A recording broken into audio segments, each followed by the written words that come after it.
I was just down.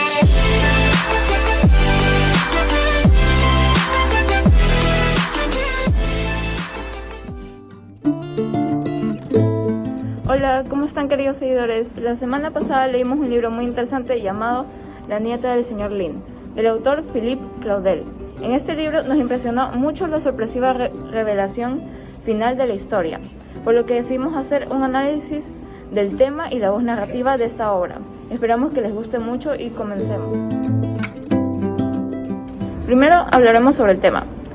Este libro abarca muchos temas, pero creemos que el principal son los traumas de la guerra. Pensamos que esto es así gracias a que el hecho con el que empieza la historia es la guerra, y el desarrollo de la historia se basa en las consecuencias tanto mentales como físicas en el señor Lin.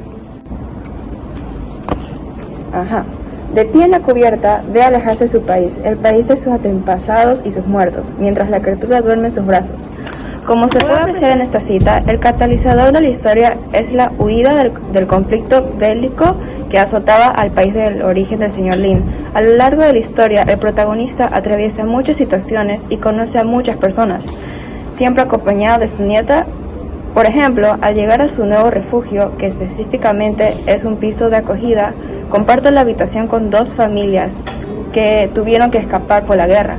A pesar de los daños mentales que la guerra pudo haber dejado en estas familias, a lo largo de la historia se puede apreciar cómo estas dos familias pudieron adaptarse a los nuevos retos que la vida les impuso.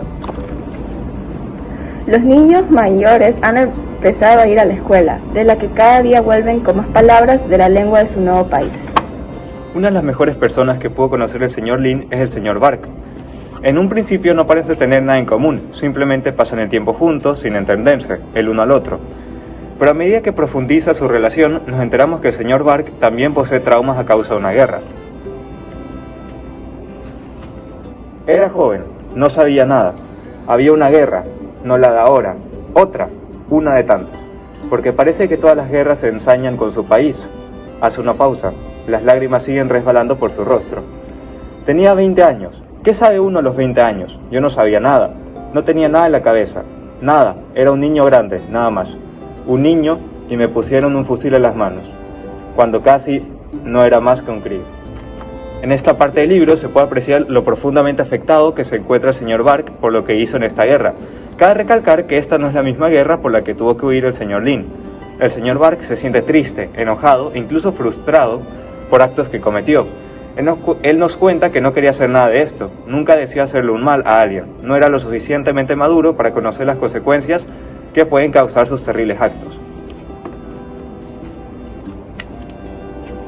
Y entonces nos ordenaron que sembráramos la muerte, en ese paraíso con nuestros fusiles, nuestras bombas, nuestras granadas. El señor Bark no quiso actuar de esta forma, pero fue forzado por su país. El señor Lin es el personaje que más evidentemente está afligido a causa de la terrible guerra.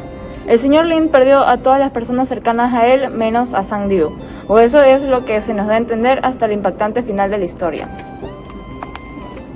El anciano mira a su amigo y le sonríe, estrecha la hermosa muñeca entre sus delgados brazos, la estrecha como si su vida dependiera de ello, la estrecha como estrecharía a su nieta, silenciosa, tranquila y eterna, una hija del alba y de oriente, su única nieta, la nieta del señor Lin. Con esto todo toma sentido del por qué la niña nunca come, nunca se queja y por qué es tan perfecta ante los ojos del señor Lin. Entendemos el hecho de por qué las personas lo miraban raro y el hecho de que lo mandaron a un hospital psiquiátrico. Sin duda alguna, observar de primera mano la muerte de su nieta causó un terrible impacto en la salud mental del señor Lin.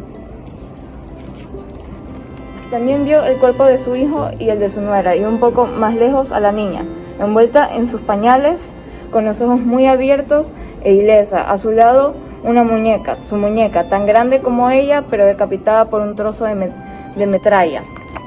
El trauma de perder a todos sus familiares fue tan grande que le produjo un trastorno al señor Lin. Él se convenció a sí mismo que su único motivo de vivir era su nieta, y esto fue lo único que lo motivaba a seguir viviendo. La voz narrativa de esta obra también cumple con un papel muy importante. Esta obra está narrada desde una perspectiva omnisciente, ya que muchas veces el narrador nos demostró el inmenso cariño que sentía el señor Lin por su nieta, y cómo esta era su razón de levantarse cada día y luchar por ella. El narrador también es heterodiegético, ya que no es un personaje dentro de la historia, cuenta todas las vivencias de nuestro protagonista junto a su amada nieta desde una perspectiva a la cual no se involucra en la historia. Y la focalización del narrador estaba en nuestro protagonista, el viejo señor Lin, ya que era el personaje principal del cual se contaba su día a día. Hasta el final, donde el narrador utiliza directamente la palabra muñeca para referirse a Sang-Diu, momento en el que revela al lector que la pequeña niña con la que siempre estuvo el señor Lin siempre fue una muñeca. El narrador se expresa muchas veces con oraciones y con palabras conocidas por la mayoría de personas. Esto, junto a una limitada cantidad de palabras, provoca que el libro se vuelva fácil de leer. Y por último, el hecho de que el narrador no haya mencionado explícitamente que Sang-Diu era una muñeca hasta el final de la historia, provoca un final muy emotivo. Llegamos al final del video. Nuestra calificación a este libro es 10 de 10, se lo recomendamos mucho, es muy emotivo, te hace sentir mucho y conocer sobre los temas relacionados a los refugiados de la guerra. Es muy corto y te engancha en la trama, el narrador hace que leer el libro no sea muy pesado. Esperamos haberlos convencido con nuestro análisis sobre la obra. Muchas gracias por ver, no olviden esperar nuestro próximo video cada viernes. Hasta la próxima.